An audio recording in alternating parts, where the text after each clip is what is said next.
by a trained professional. It is meant for educational purposes only. Please do not attempt to try anything you see here. Enjoy.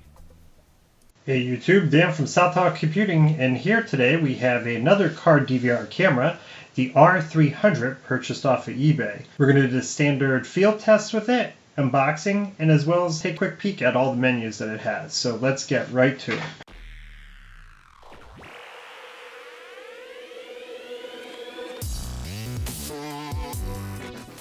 Okay, so we got everything unboxed. Here we have the GPS receiver for the camera. I believe it'll tell us the speed as well as our location with the proper software. The very often Chinese, very limited instruction manuals here. They typically don't have too much to tell you other than the average stuff. I think I said the window mount already. The clip for the camera to attach to the window mount, the camera itself.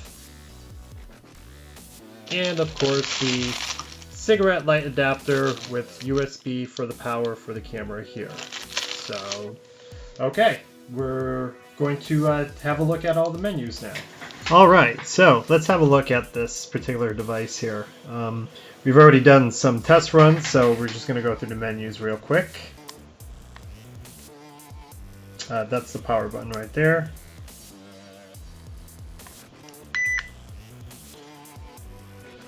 Now right off the bat it immediately starts recording, so I'm just going to hit OK to stop it so we can see the menus. One of my biggest complaints is these letters on this dial here, because this is the interior camera here. You always want to try to click the camera, but you need to click the OK button here.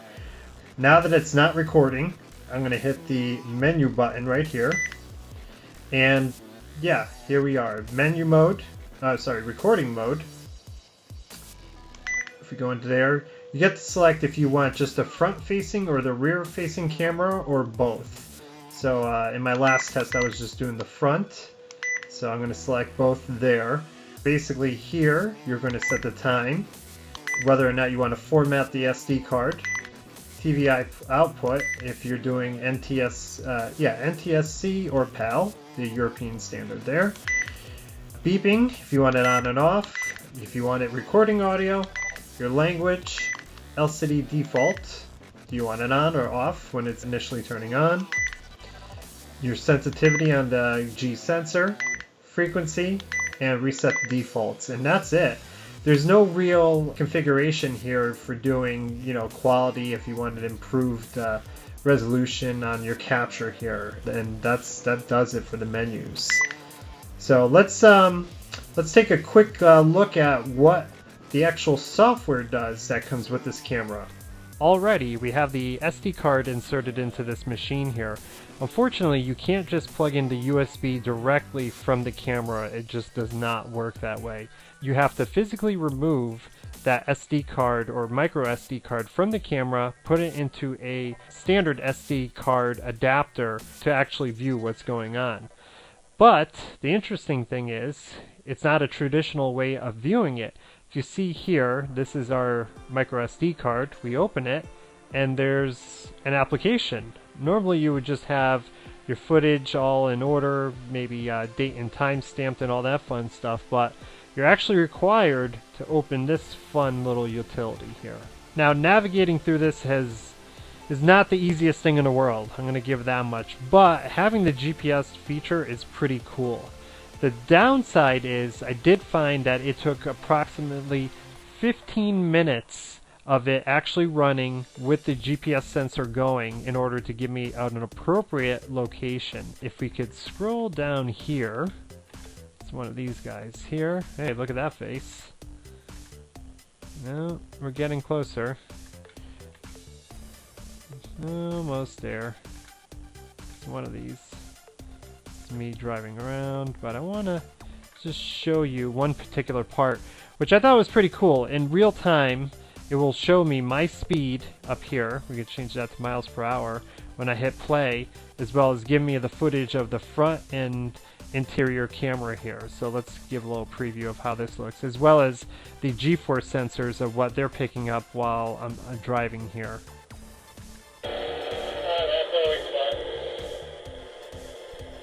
As you can see up here, it's giving my, whoa, maybe I shouldn't be showing that.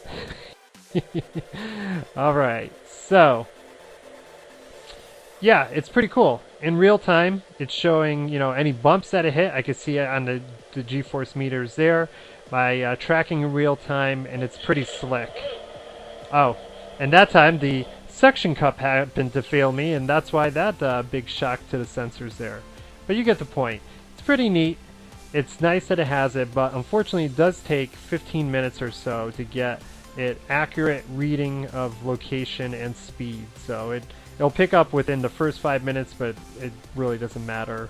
You have to wait the full 15 minutes. Now, if you wanted to save, say, your footage or something like that, it's kind of strange on how it does it. These are just like containers with sub-containers in here, so you could actually select what part of that particular run that you did and what you want to save. And you have your save button right here, and if you want to delete it, that's fine too, and or take a screenshot. That's also nice. Over here, basically you have your turning your maps on and off, turning on and off your G-force sensors, and rotating your image. Repeat is kept on. Cam-L, not exactly sure what that is, but oh yeah, and also an adjustment here for a larger display, which is nice. I think it's pretty cool that you have this GPS tracking. I'm sure parents will certainly taking advantage of that. Okay, so this is our channel 1 and 2 sample, the exterior and internal camera, both on, recording at the same time, as well as the GPS is running, but you wouldn't be able to see that obviously. But pretty good quality here. If you're expecting more detail than this, you might as well just look at a different camera here, because this one will not produce it. While driving around, I did notice that the suction cup was a bit cumbersome. It took a couple of attempts to firmly get it on there, so that's another thing to be aware of. But the interior camera seems pretty good when there's plenty of light, and the exterior seems pretty good when you have enough light during the daytime hours. So now let's have a better view of that front-facing camera. As you can tell, the quality on this thing is not the greatest. As a matter of fact, it's probably the worst video quality that we've seen in all the cameras that we reviewed here. And as we remember in the menus, there's nothing that we can do to improve it. What you see is pretty much what you get here. Within this next sample here, it's an early evening shot. As you can see, we can still see everything on the road, but unfortunately, inside the interior, it's starting to get really hard to see anything. Only the places that have light, the camera is still performing pretty well.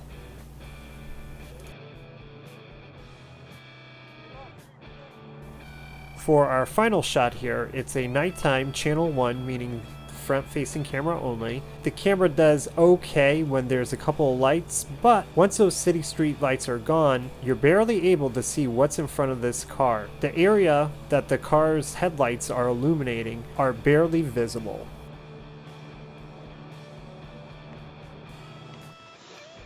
Okay, so here we are. As you can see, I got a little creative with the zip ties here. Basically, I wanted to keep the wires out of the range of the interior camera here, as well as over here what I did with the GPS sensor. I was able to keep it up against a window, so this way I didn't have it permanently secured somewhere in my vehicle. I didn't want to commit to that with this particular GPS. Let's talk about the good with this particular model. The two cameras, interior and the exterior view, which is actually pretty nice. You don't see that too often in a lot of these dash cam cameras. The GPS sensor, as I was stating before, giving you location while you drive and speed. That's actually pretty nifty. Although I wasn't able to change it to miles per hour on the camera itself. There was no setting. But in the actual computer software, as we saw, we were able to change it no problem. And the fact that you have this cool third-party GPS software is actually pretty nice. Again, you can get both views while you're viewing, as well as your current speed and location off of Google Maps. The bad? Well, the poor video. Unfortunately, this thing could be so much better if they allowed increased quality for these particular cameras. But as you saw in the raw footage there, what you see is what you get, and you cannot make the actual image any better.